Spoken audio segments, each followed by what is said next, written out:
You are listening to She Rises, a podcast dedicated to women who are ready to stop settling and start living their lives by design. If you're ready to talk about the stuff that weighs you down and get practical advice on everything from your health, body image, spirituality, relationships, and personal growth, then you're in the right place. Hello, I'm Giovanna Capozza, your host, master coach, spiritual teacher, and mind-body expert, and I'm on a mission to unsettle women all over the world. Are you ready to rise?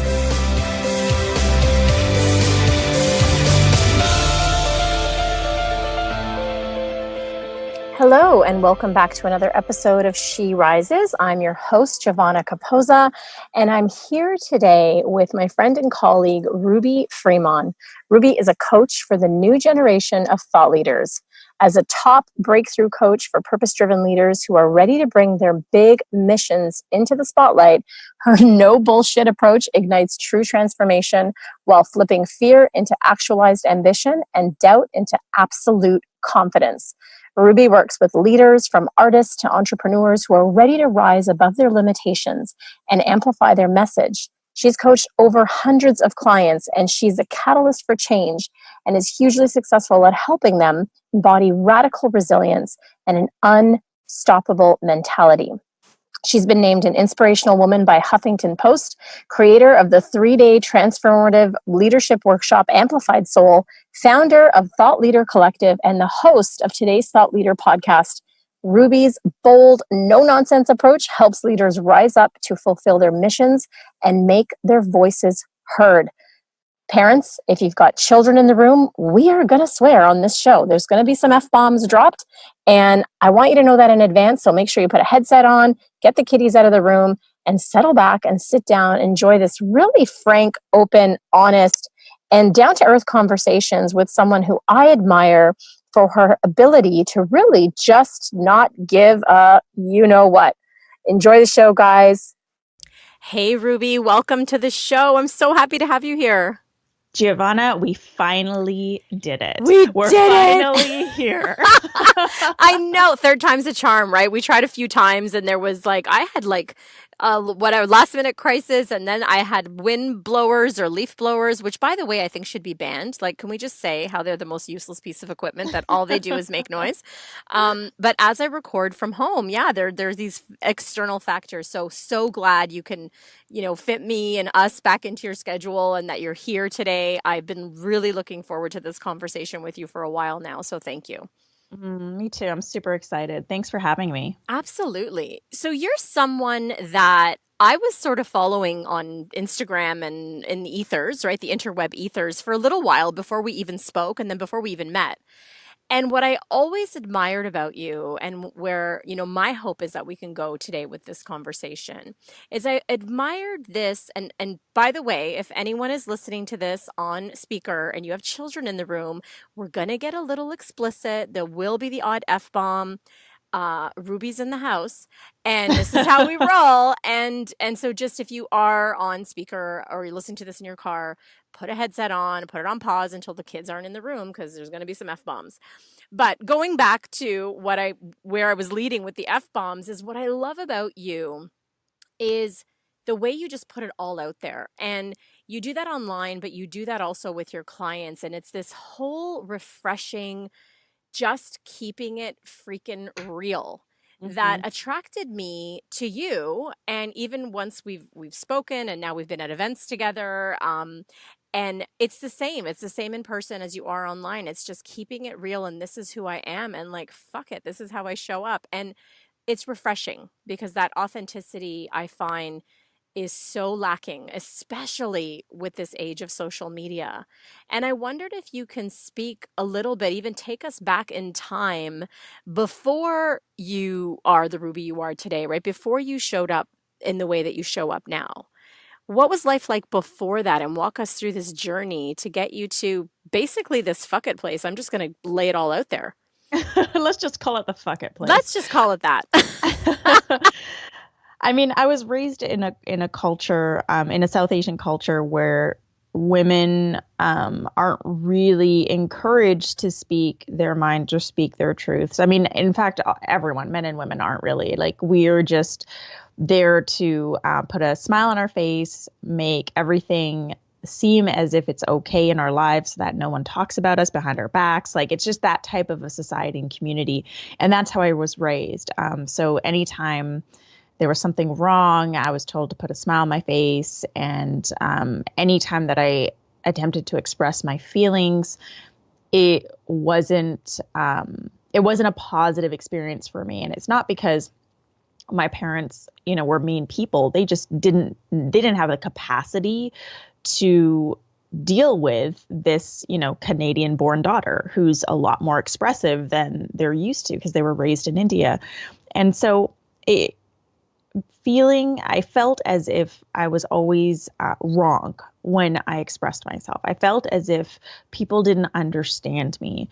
And that's really tough as a child to feel so deeply misunderstood. And at a very, very young age, I mean, the earliest I can remember is about 10 or 11 is when I started experiencing anxiety in my life and actual panic attacks. And the way that they transpired would be in these explosive sort of situations where I would literally explode and shake and scream and yell, and people started labeling me as moody, and then that became my thing. Like I was just the moody child.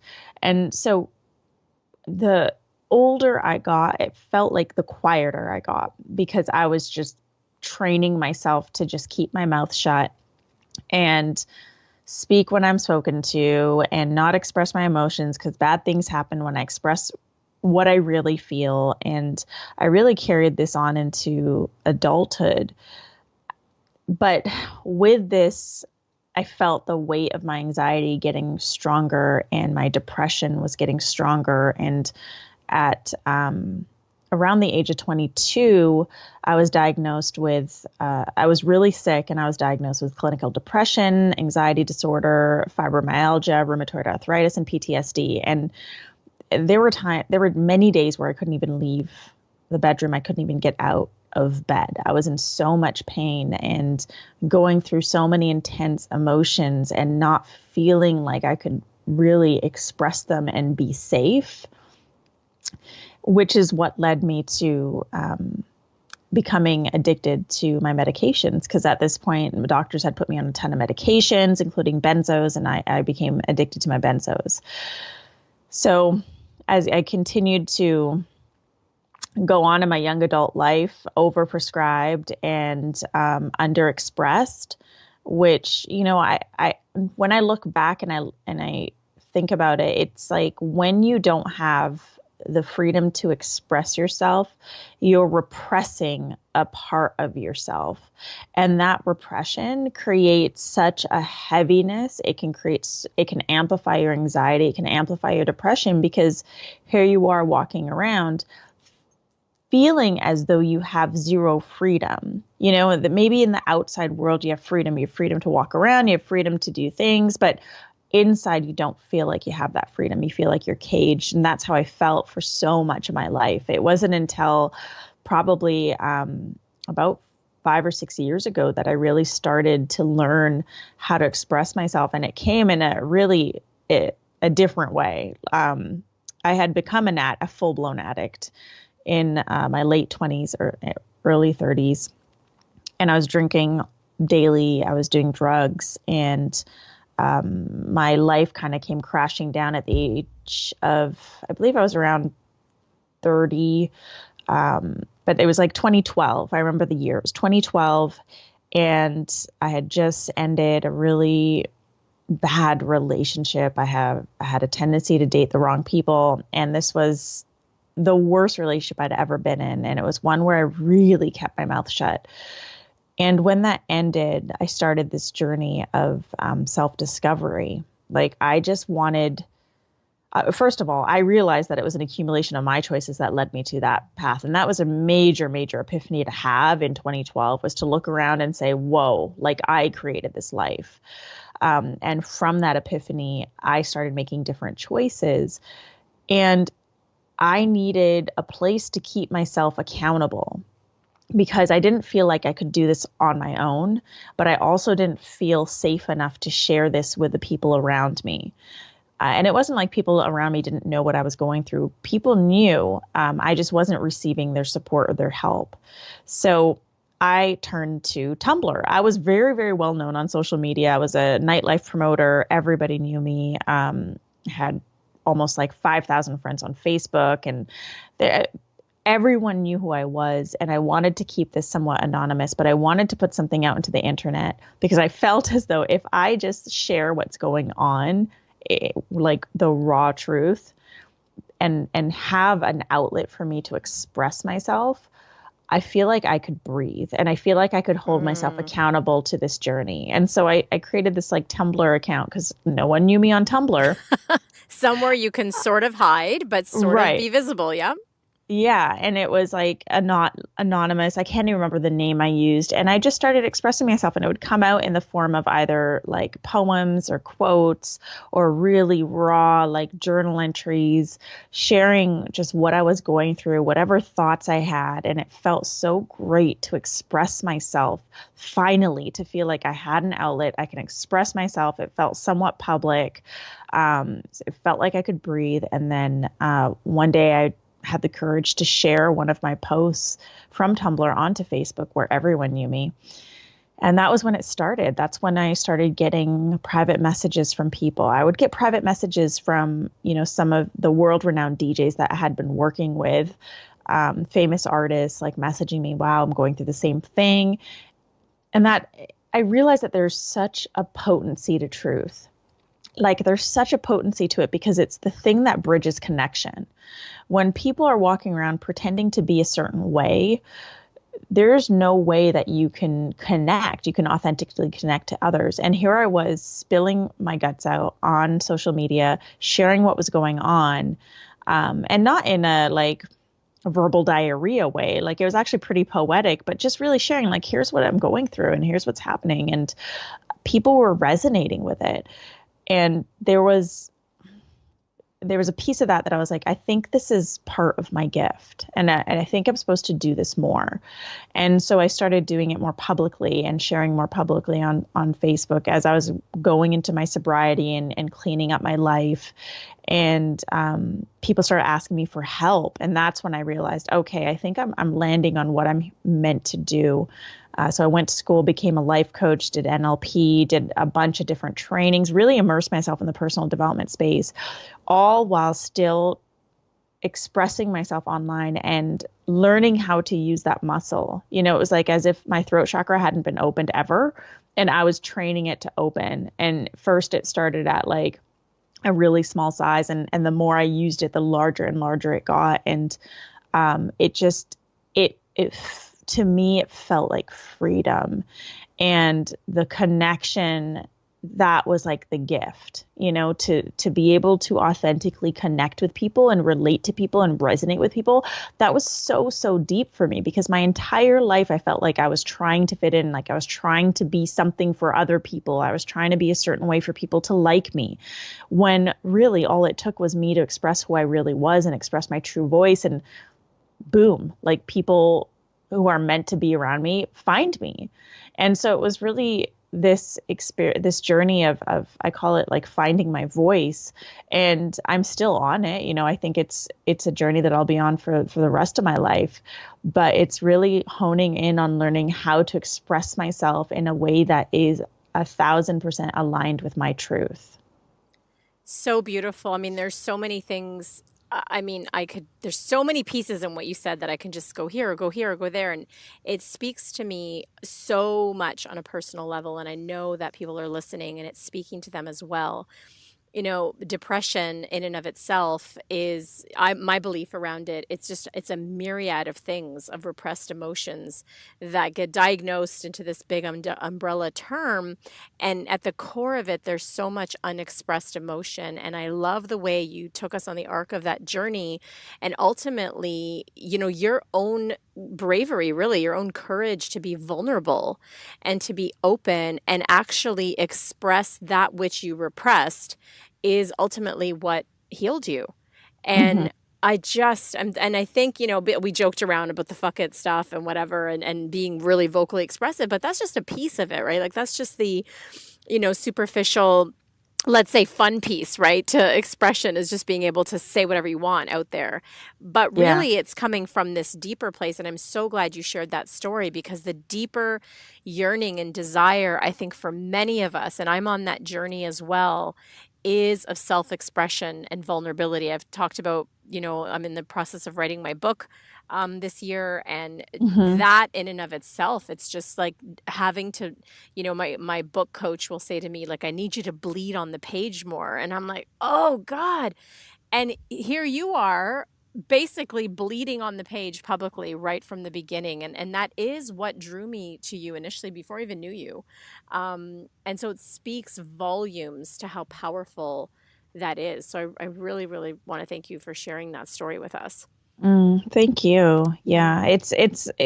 Yeah, I think a lot of people. This is why I've nicknamed myself the voice catalyst, and this is why I do the work that I do. Is I think that there's so many people that feel repressed, and what we have to realize is we're the only ones repressing ourselves. Hmm.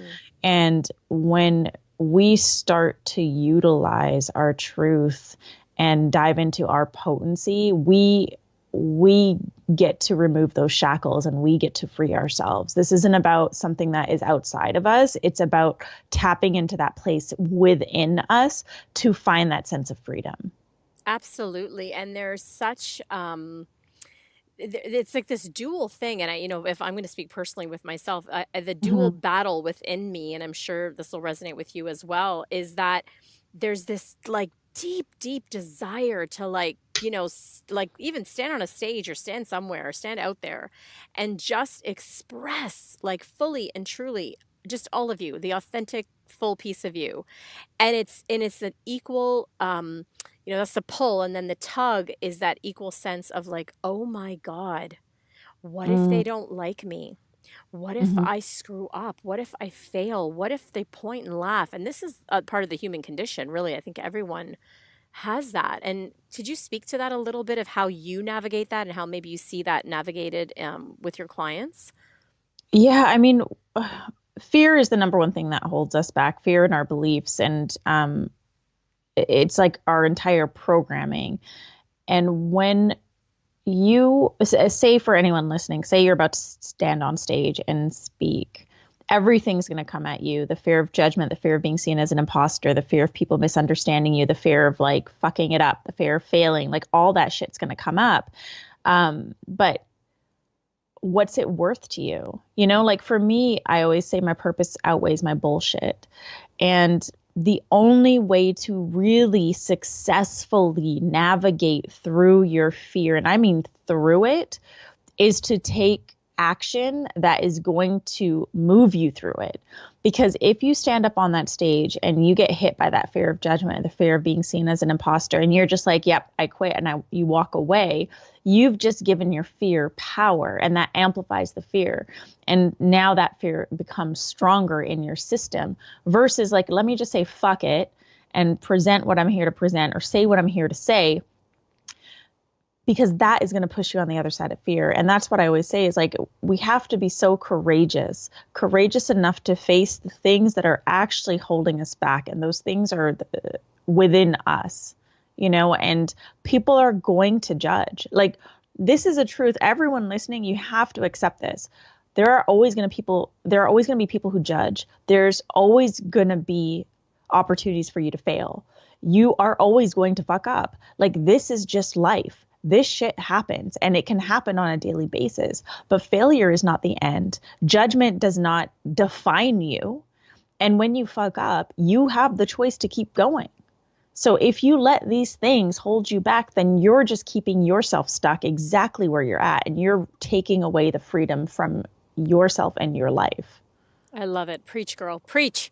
Um, you said something else in there that, like, literally just sort of, like, it hit me like someone smashed a cymbal in my head, and I was like, like this, like, reverberating inside my body right now, because you said something really powerful in there, that if you are, or when you become in touch with the greater purpose for whatever the expression is, that in and of itself will take you through the fear because, I think of people in history that were great orators or great speakers or even people that expressed through their art in other different ways and they were connected to their purpose. They're human. There was definitely fear there. We can Mhm. say without a shadow of a doubt there was fear there in Gandhi and there was fear there in Mother Teresa or Martin Luther King. And yet these people with the fear were so connected to the purpose for their expression. And this Mhm. purpose doesn't have to be for everybody listening that you're going to go save the world or, challenge civil rights. It doesn't have to be that big. It could even be that the purpose is that if I don't express myself, that a little piece of me is going to die inside and I'm choosing to stand for my purpose and stand for living. But that just hit me so strongly when you said that, Ruby, that Mm. if you're in touch with your purpose for the expression, that in and of itself will take you through the fear. And it's like, I want to cry just thinking of that for Mhm. myself. Yeah. Yeah, Yeah. say a bit more Everyone about has that. the right. Everyone listening, all of you have the right to fully express yourself. You just need to create the containers to do so.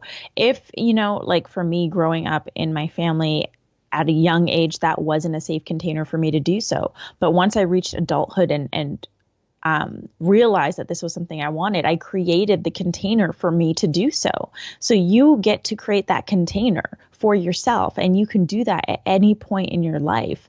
And once you create that container, you get to activate your voice and express yourself in a way that feels right for you. It doesn't have to be with all the fucks like I do, but it just in a way that that leaves you feeling free and in touch with who you are so that you no longer have to feel like you're parading around your life with a mask on your face because I mean, who wants to live like that? Absolutely. And it just dawned on me as you were talking about all the fucks. I'm like, people are going to be listening to this and they're going to have to Google you and look you up Mm-hmm. because they're probably thinking, what are they talking about? And we're talking about your liberal use of the F bomb, which I have personally love. I think the most intelligent people in the world use the F bomb. That's my personal opinion. I'm sure there's research out I there. don't give a fuck. Okay. Exactly. But that's what's powerful about it because what it says to me, I mean, it's a word, right? But the Mm-hmm. power behind it is that, look, I'm out of the box. I'm whatever box I'm in, it's because I created it and I made it and that's where I am. But I am not in your box. I'm gonna operate through my sense of personal freedom. And that's why I love your liberal use of the word and how you show up because I mean, you're this gorgeous, beautiful, feminine goddess and you're like, fuck it. Like, you're just real, like, keeping it out there. And I just love the juxtaposition of that because it's not what we, you know, put in our minds like a spiritual teacher, how they should behave or, how they should show up. And it's like, screw that, right? And that's Yeah. why, and that's for people listening, wondering what we're talking about. That's what it is. Yeah. I mean, like, and that's part of it too. It's like, I don't, everyone's always trying to fit in a specific category. And we're taught that from a very, very young age. In school, you're the athlete or you're the cool girl or you're the this or you're the that. And like, you always have to fit in some sort of category. We're always doing that to ourselves. Why fit into a fucking category? Like, just get rid of the categories and create your own and be your own person, whatever that looks like in your fullest expression as you are because there's when we try and like contort ourselves or like conform or like squeeze into something that isn't us, that what we're doing is we're denying parts of who we innately are, and that's why we feel anxious and that's why we feel frustrated and that's why we feel depressed, is because we're denying pieces of our fucking truth. So, in order to heal that, you have to tap into your voice and you have to have like utilize your courage to express yourself in a way that feels good for you, and only you get to determine what that looks like and feels like. Exactly. And it's what feels good to you. So if you're listening to Yes. this going, well, I'm not going to start swearing. You don't have to. That's not what the show's about. It's Mm-mm. about authentic expression. And I love where we're going with this. Like I love the trail we're following. And one of the questions that's coming up for me right now is, people listening are going, well, that's great. I get it. Fear. Got to conquer fear. Like that seems to be the bottom line with so many things. And they might be saying, well, this is great and this is wonderful. You've had this beautiful overcoming story, and there's people that are work in progress. Are there any sort of practical, tiny baby steps that someone who's listening, and it's really that this message is on their heart, that they're going, God, like this sounds like me, and I want to express myself, or I feel that I'm burdened by keeping myself small or dimming my light. What are the baby steps they can start to take to overcome this fear? Great question. So the only way through this is through, and that is through action. I mean, there's coaches out there and teachers out there that are going to teach you how to like become quote unquote fearless or do all these mindset things. And it's like, no, action is the thing that's going to shift your mindset, because action is the thing that's going to prove your fear wrong, right? Like you're always constantly looking for evidence to prove it right. Let's prove it wrong by taking a piece of action. So if you have been wanting to express yourself and your purpose and your mission in a Facebook Live, but are afraid to do it today. Like, do it today. And if you aren't quite there yet, and you haven't even been able to express yourself to around the people that you love, then find one person that you feel safe with and express yourself to them today. This is what it takes. Everyone wants the small step, and they expect the small step to be easy.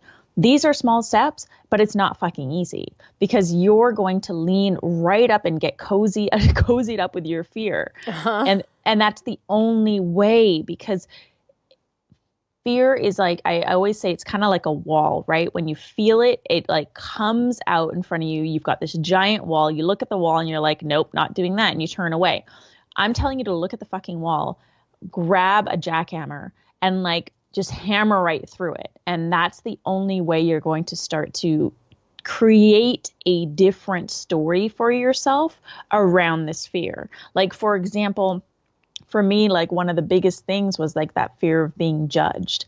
I don't want people to judge me or not like me, or think that I'm something that I'm not. And that was really heavy, and that held me back from expressing my truth a lot. But now, because I've done this so much, I've gotten to this place of like, okay, the fear's there, but I know that it feels so much more rewarding when I actually take the piece of action, because I've trained myself to do this over and over and over again. We become more adaptable and more flexible around our fears. So whatever it is, that one tiny piece of action that you can take today that is going to take you on the other side of that fear, do it. I absolutely love that. So do it today, whatever it Yeah. is, take a baby step, do it today. And like, it's like, feel the fear and do it anyway. Because one of the things, and it's funny, I've been in this conversation with my private clients a lot in the last few weeks, which is this idea that we have to wait until we have the courage. We have to wait until we conquer the fear, internally, or let me work on my self-esteem. And then when that's done, then I'm going to do the thing. But actually, none of that happens unless you do the thing. It happens while you're doing the thing. Right. Like at that point, I'd tell my client, cool, call me when that happens. Like, I'm done with this call. Like, Right. we're not doing a coaching session. Like, the only way through is by taking action. And if you still refuse to take action, you've gotta fucking own the fact that it's you that is holding you back. There's nothing else. It's you. So you have to take ownership of that. Yeah, absolutely. And I love that. And there's no amount of, like, you can't coach around that, because what it is you arguing for your limitations. It's you like saying, I'm going to stay stuck. I'm going to stay stuck. If you're afraid of heights, the only way to conquer your fear of heights is to climb on the freaking thing and like look down and whatever, bungee or do the thing. Yeah. That's the only way you're going to conquer it. You're not going to conquer it by having a coaching session around your fear around heights. Yeah, exactly. And it was funny because I was getting so tired of these types of conversations Oh, that I created like a free video training, because I was like, here, I'm just going to give this to people. Like, do this and then call me like once you've done this. So if you guys want the free training, you can head to my website, but it's absolutely. very action based. It's how to conquer your bullshit with CPR. I But love it's, it. yeah, CPR is courage, persistence, and resilience. And I'd love to talk about courage for a second, if you're cool with that. Yeah. Because you said something earlier, like people wait to have the courage. So courage is something that we're built with.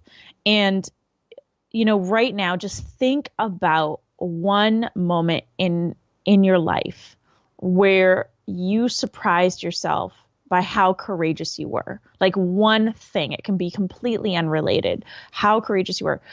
That is all it takes to tap into our courage. And usually we wait until it's necessary, right? Like, oh, I need to do this. So the courage needs to come up and we tap into it right then and there. But you can tap into your courage at any point in time. It's there. And the more that you tell yourself it's not there and it's something that you have to cultivate, the more detached you become from it. It's a muscle. And the more you use it, the stronger it gets. I mean, that's why we have people like adrenaline junkies, like it's not like they were just born and they're like, yeah, I love jumping out of planes. Like they train themselves and they're just like, they love this. They're super courageous. So the more that you use that muscle of courageousness, the stronger it gets and the easier it becomes to tap into it. So you have courage within you. Everyone is dealt the same amount of courage. It's just some people are choosing to tap into it more and flex their courage muscles more than others. That's it. Love that. Oh my God. Courage is a muscle. Absolutely. And the more you take risks, even however baby they are, the more you jump into this place where, it seems fearful. It seems like that wall is in front of you. The stronger and stronger that muscle gets. And I love that you use the word resiliency. It's like my new favorite word because that is cultivated. You have to cultivate that through stepping through your fears. Like a lot of people will say to me like, oh my God, how did you do this? How did you just give up everything and go travel and do all these things? And it's like, there's so many layers to that, but what it did for me is cultivate resilience because every time I was scared to step into something new, a new business, a new country, a new whatever, I did it anyway. And the other thing it cultivates, which I want to highlight too, is it cultivates self-trust. Yeah. What's your experience with self-trust in that muscle? I mean, the more that I've learned to express myself, the more I trust myself. And I think self-trust is one of those things that it ebbs and flows, right? We go through periods in our life where we trust ourselves more and we go through periods in our life where we don't. And I think that is directly related to the ebbs and flows in our external life. When shit's hitting the fan, we tend to not trust ourselves as much. And when shit's all falling into place, we trust ourselves more. So, I always say the most important relationship you have is the one you have with yourself, and self-trust is the foundation for all of that. So for me, it's the more I lean into it, the more I trust. But I'm not going to lie, like there are days when I wake up and the trust is totally shot. But it's just like any other relationship. You just have to nurture it and you just have to communicate with it and do what you need to do to shift back into that place of trust. And again, it's action based. Like you just need to take action to start trusting yourself. These baby steps, like what is the one thing you can do today to tap into that piece of self-trust? And do it today. Yes. Yeah. And do it today. Do it immediately. Yeah. That's the kicker. It's like, do it right now. Right now. Okay. This is like a perfect end to this conversation. Whoever's listening, whatever your baby step is, you're going to end this audio and you're going to do it right now. And step into that fear. Ruby, it was such a joy to have you on. I absolutely love talking to you. I love every time I see you. I love your energy.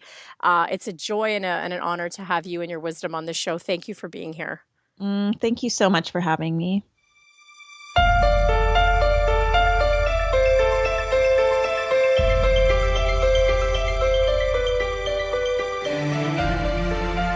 Thank you so much for tuning in and keep rising, everyone. For books and resources related to today's episode, make sure you head over to sherisespodcast.com and I'll see you there. If you've enjoyed today's episode, make sure you tune back in next week when I dive into more juicy topics to help make your life the best it can be. And hey, if you've enjoyed listening to the show and you love it, head on over to iTunes and leave me a rate and review and subscribe there to the show.